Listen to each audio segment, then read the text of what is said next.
I had the mother I needed. I may have not have had the mother I wanted, but I definitely had the mother I needed.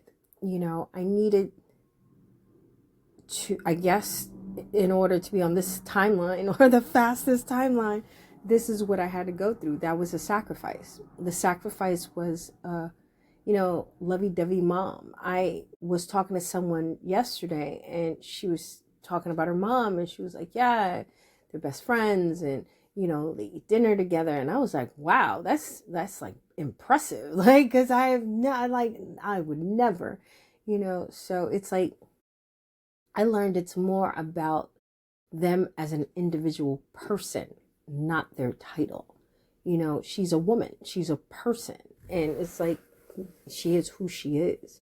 So for me, it's like saying that, like for my kids, I know right now my middle son is probably like, yeah, F that lady, she get on my goddamn nerves. I'm sick of her, because I'm on his ass. He's going to be 18. You have to know how to maintain your own life in your own house, so I am not going to be your friend right now. Like I'm not going to be your favorite person. You're going to see me coming and you're going to be like, it is bitch go. Like that's going to happen. Why? Because you're in training. You have to understand you're in training. You're in training so that you can live your life away from me.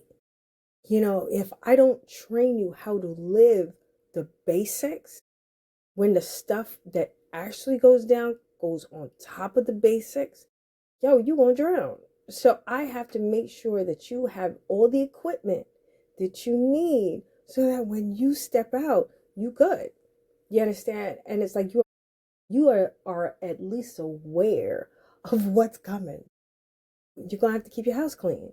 You don't keep your house clean, you're gonna have vagrants and rodents and a whole bunch of other nonsense. Sometimes you keep your house clean and you still get that because there's construction going on across the street.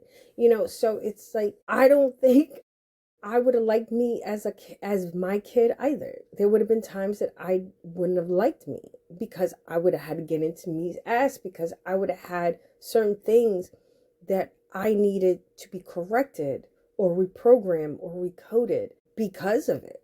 Because what I learned with my children is trauma doesn't only come from home. Trauma comes from school, on the way to school. It could happen anywhere. So and I learned this with my first kid, you can do all you can to make sure you make that kid understand to you he's valued, he's wonderful, he's cool, he's all this other stuff. And then he goes to school and those kids make him feel like he ain't shit. You understand? Or someone else messes up.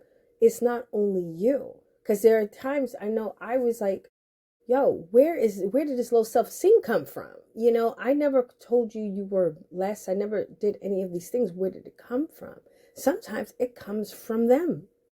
It comes from their own thought process. So it's like, I would have had to be the mom that I am now that has to help you through whatever process you need to do to elevate to the process and timeline that you want to be on. So I'm like, yeah, maybe I wouldn't have liked me, but no one likes their coach until they win. No one likes someone in their face, in their ass, talking about what you doing, how you doing it. Come on, let's get it, let's get it, let's get it. Nobody wants that shit. Like, I know I didn't, but guess what? I'm more disciplined than I am now. There are people that didn't have any of that or anything, and they couldn't find it someplace else, and they didn't find it within themselves, and they're living the life that they don't want. I didn't want that for me or my kids.